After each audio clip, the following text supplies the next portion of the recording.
Mga kwento ni Pilyo Tabatito. Episode 4, Ang Kwento ni Leo, Pagtuklas ng Tawag ng Buhay. Si Leo ay isang binata na palaging nag-iisip kung ano ang kanyang magiging landas sa buhay. Lumaki siyang sinusubukan ang iba't ibang bagay, pagtugtog ng gitara, pag-aaral ng pagluluto, at pagpasok sa iba't ibang trabaho, ngunit wala siyang nararamdamang koneksyon sa alinman sa mga ito. Sa bawat kabiguan, tila nawawalan siya ng direksyon. Isang araw, narinig niya ang isang payo mula sa isang matandang kaibigan. Ang pagtuklas sa iyong tawag ay hindi biglaan. Ito ay proseso. Kailangan mong maging matiyaga sa paghanap ng tamang daan. Nagdesisyon si Leo na maglaan ng panahon para sa sarili at mag-focus sa pagdiskubre kung ano ang tunay na nagpapaligaya sa kanya. Sinubukan niyang magbalik-aral sa mga bagay na kinagigiliwan niya noong bata pa siya. Dito niya naalala ang kanyang hilig sa pagguhit. Minsan, ito ang ginagawa niya para magpahayag ng kanyang damdamin, ngunit dahil sa takot na hindi ito magiging praktikal, iniwan niya ito.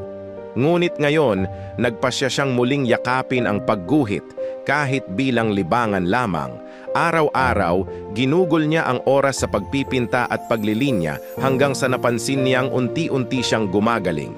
Hindi siya bumalik sa mga dating trabaho. Sa halip, nagpatuloy siya sa paghasa ng kanyang kakayahan. Sa paglipas ng mga buwan, natutunan niyang hindi pala ang resulta ang mahalaga, kundi ang proseso ng pag-unlad. Isang araw, inimbitahan siya ng isang kaibigan sa isang art exhibit.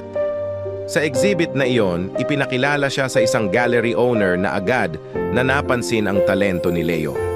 Ipinakita niya ang kanyang mga likha at nagustuhan ito ng gallery owner na inanyayahan siyang sumali sa susunod na exhibit. Hindi inaasahan ni Leo na ang kanyang hilig sa pagguhit ay magdadala sa kanya sa isang daan ng tagumpay. Sa bawat araw ng pagsasanay, natuklasan niya na ang mastery ay isang proseso na nagsisimula sa pagtuklas ng iyong tawag at pagpapatuloy na pag-aralan at pagbutihin ito.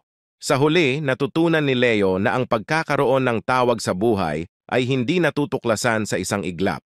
Kailangang pagdaanan ang mga pagsubok, mabigo, magpatuloy, at magtagumpay. Sa tamang oras, nagbubunga ito ng katuparan at kaligayahan.